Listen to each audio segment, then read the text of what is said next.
Dia sexto, tu vamos para nossa correção, né? Nossa página 216, 217, no nosso módulo 2, tá bom? Vamos primeiro para a página 216. Nós temos aqui a nossa primeira questão, né? Temos uma tirinha, né? Que a nossa tirinha fala o seguinte, ó.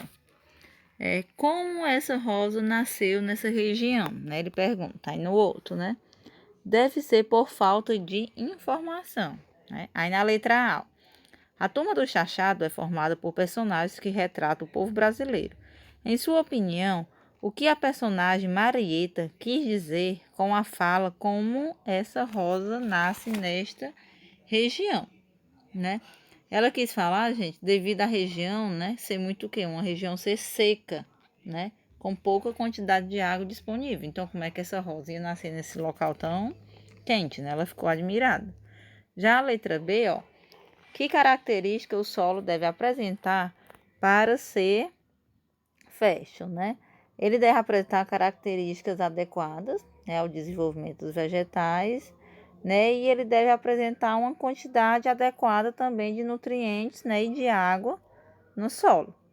Já a letra C, ó, cite as técnicas de preparo do solo que o ser humano pode fazer para tornar as propriedades produtivas, né? A gente vai citar as que a gente estudou, né? A gente pode estar citando, a gente vai citar a aração, a adubação, a irrigação, a drenagem.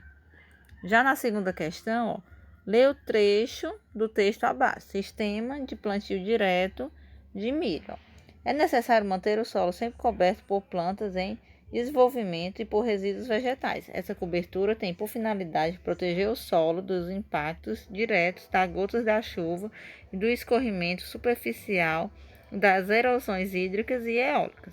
O plantio direto pode ser considerado como uma modalidade de cultivo mínimo, visto que o preparo do solo limita-se ao sulco de semeadura, precedendo-se a semeadura, a adubação, eventualmente a aplicação de herbicidas e uma única operação.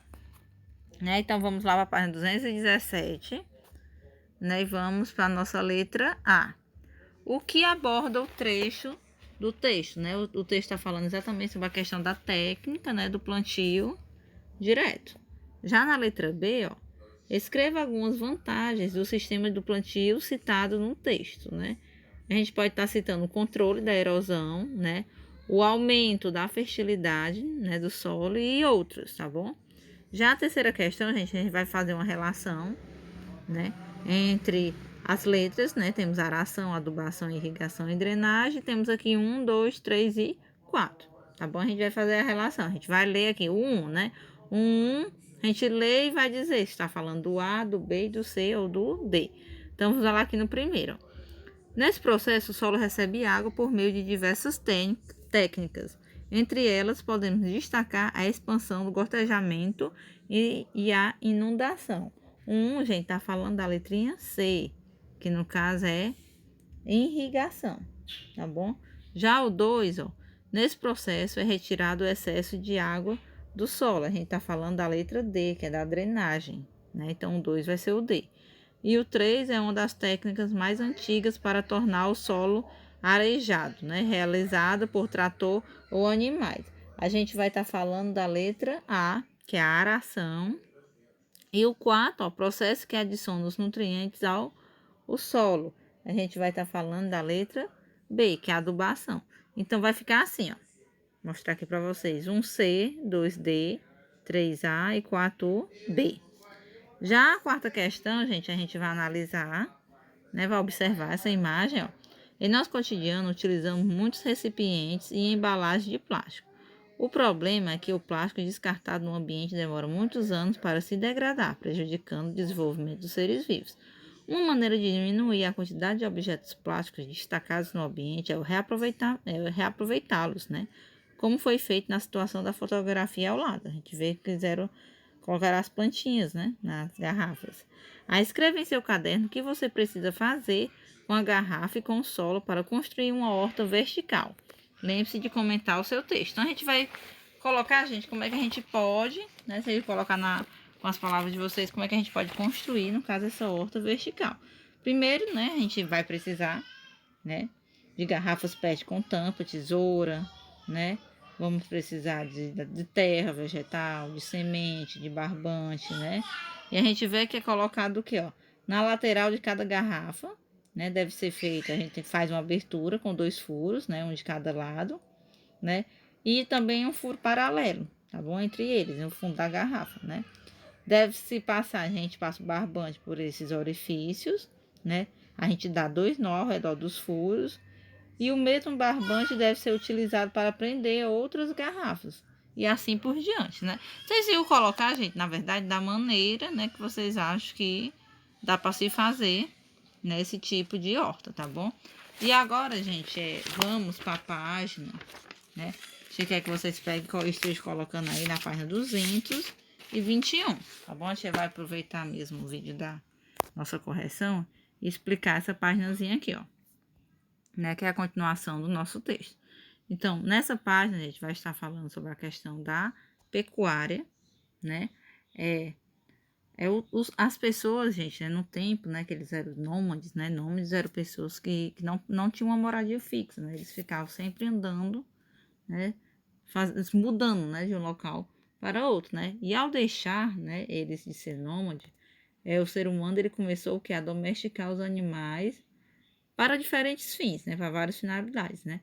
Alguns deles eles criavam esses animais para a questão da alimentação, né? Outros utilizavam para o transporte, né, para o trabalho, né? E assim por diante. E com base nessas necessidades, né, que o ser humano tinha com os animais, foi desenvolvido então, né, o que a gente chamou de pecuária, né, que é um conjunto de processos destinado à criação e à produção e à reprodução de animais. No Brasil, gente, a pecuária ela é produtora de animais, né, como casos como os bovinos, os suínos, as aves, né, os ovinos, né, que temos os carneiros, as ovelhas, temos os caprinos, que temos as cabras e os bodes, e temos os bubalinos, que é os búfalos, né? E existe, gente, 2 tipos, tem até que na paginazinha aqui mais embaixo, ó. Existe 2 tipos de pecuária, né? Temos a pecuária de corte e a pecuária leiteira. A de corte, ela envolve a criação dos animais, né? Onde esses animais vai ser voltado exatamente para a produção da carne, né? Para o consumo. Eles vão criar ele para o consumo, né? Ser consumida a carne. E já a pecuária leiteira, eles vão criar os animais, né? Na intenção da produção realmente do leite e seus derivados, tá bom? E essa pecuária de corte, ó, como mostra aqui na imagem, ela pode ser extensiva, né? Ou então intensiva, né? Qual é a diferença? Ó, bem aqui na primeira, ó, essa primeira imagem aqui, nós temos a criação extensiva. Como é que é essa criação extensiva? Ela se caracteriza por criar gado solto, né? Eles criam gado solto numa pastagem, né? E ali mesmo eles vão à procura do alimento. Já nessa outra aqui, ó, que é a criação intensiva, né? Esses animais, eles são criados confinados, né?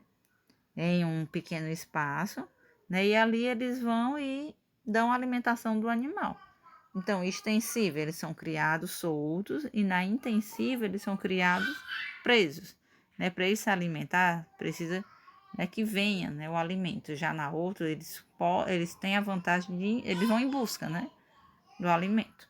Tá bom, gente? Então, era isso, nossa correção e nossa explicação de hoje. Qualquer coisa, vocês estejam me procurando no privado, tá bom? Bom dia a todos.